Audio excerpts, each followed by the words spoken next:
से देखोगे तो प्राइमरी वाइंडिंग का काम यह मेन वायर ही करता है। अब यह वायर अपने आसपास में एक मैग्नेटिक फील्ड जनरेट करता है और यही मैग्नेटिक फील्ड सेकेंडरी वाइंडिंग तक पहुंचता है और सेकेंडरी वाइंडिंग में भी करंट फ्लो होने लगता है। लेकिन सेकेंडरी वाइंडिंग में बहुत सारे टर्न्स होते हैं जो करंट को 5 एम्पियर तक रिड्यूस कर देते हैं। लेकिन हम वोल्टेज को कैसे भूल सकते हैं? यदि करंट कम होता है तो वोल्टेज बढ़ जाता है। अब कितना वोल्टेज बढ़ता है वह आप खुद ही देख लो। एक छोटी सी इक्वेशन है जो आप देख पा रहे हो। अब यह इक्वेशन कैसे बनी, इसके लिए आपको इंजीनियरिंग करनी होगी, लेकिन इसको हम सिंपल वर्ड्स में समझते हैं जो बहुत ही गजब की इक्वेशन है। यहाँ n मतलब नंबर ऑफ टर्न्स है। अब N1 मतलब प्राइमरी वाइंडिंग और N2 मतलब सेकेंडरी वाइंडिंग के टर्न। इसी तरीके से वोल्टेज और करंट भी प्राइमरी और सेकेंडरी वाइंडिंग के हैं। सबसे पहले हम करंट फाइंड आउट करते हैं। मानकर चलते हैं सेकेंडरी वाइंडिंग के टर्न्स 200 है और प्राइमरी वाइंडिंग में तो एक ही टर्न है, तो यह टर्न सीटी की मैन्युफैक्चरिंग के टाइम पर ही फिक्स कर देते हैं।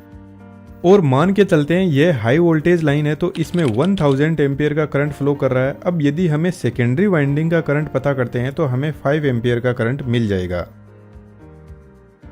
लेकिन अब वोल्टेज का भी पता करते हैं। प्राइमरी और सेकेंडरी वाइंडिंग में टर्न तो फिक्स है और मान के चलते हैं यह 400 केवी की लाइन है, तो प्राइमरी वाइंडिंग का वोल्टेज 400 किलोवोल्ट हो जाएगा और सेकेंडरी वाइंडिंग का अब वोल्टेज हम निकालते हैं तो हमें मिलता है 8 करोड़ वोल्टेज, जो हमारी पूरी तरीके से बैंड बजाने के लिए सफिशिएंट है। तो करंट ट्रांसफार्मर की यह एक सबसे बड़ी प्रॉब्लम है। तो इसे सोल्व करने के लिए हम क्या करते हैं, इसकी जो सेकेंडरी वाइंडिंग के जो 2 टर्मिनल है इसके ऊपर हम एक एमीटर लगाते हैं जो करंट को मेजर करता है। अब हम वोल्टेज निकालते हैं। 5 एम्पियर का करंट इस मीटर से फ्लो करेगा और इस मीटर का कुछ ना कुछ रेजिस्टेंस भी होगा। मान लेते हैं 1 ओम का रेजिस्टेंस है। अब ओम का नियम कहता है voltage is equal to current into resistance होता है। वोल्टेज हमें निकालना है, करंट 5 एम्पियर है, रेजिस्टेंस 1 ओम है, तो वोल्टेज हमें मिल जाएगा 5 वोल्ट।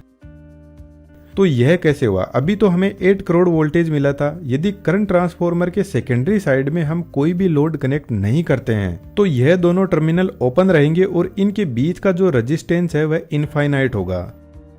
तो यहाँ पर हाई वोल्टेज अपीयर होगा। लेकिन जैसे ही हम लोड कनेक्ट कर देते हैं तो एमीटर हमारा एक लोड की तरह काम कर रहा है, तो फिर यहाँ पर करंट भी फ्लो करने लग जाएगा और रेजिस्टेंस भी मिल जाएगा और हमारा वोल्टेज लिमिट में आ जाएगा। तो इस बात का हमेशा ध्यान रखा जाता है कि सीटी की जो सेकेंडरी साइड है उस पर हमेशा कुछ ना कुछ लोड होना जरूरी है। यदि उस पर लोड नहीं रहा तो सब कुछ तबाह कर सकती है ये।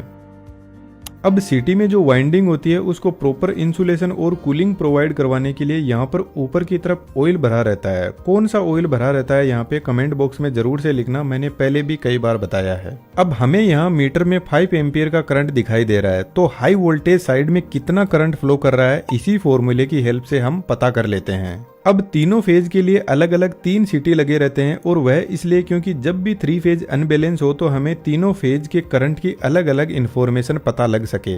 इस वीडियो के साथ में एक और वीडियो आएगा जो बहुत ज्यादा डिटेल में होगा, लेकिन वह मेंबर्स के लिए होगा। तो आप चैनल की मेंबरशिप ज्वाइन कर लीजिएगा, जिससे हमें भी सपोर्ट मिल जाएगा और आपको भी इन डेप्थ में नॉलेज मिल जाएगा। अब करंट का तो काम हो गया। वोल्टेज को मेजर करने के लिए हम एक दूसरा ट्रांसफार्मर लगाते हैं जिसको पोटेंशियल ट्रांसफार्मर बोलते हैं, जो जस्ट इसके पास में लगा रहता है। अब वीडियो को यहीं पे पॉज करो और एक क्वेश्चन का जवाब कमेंट बॉक्स में जरूर से लिखना। यहाँ पे सीटी और पीटी दोनों कौन से कनेक्शन में कनेक्टेड है, सीरीज या पैरेलल?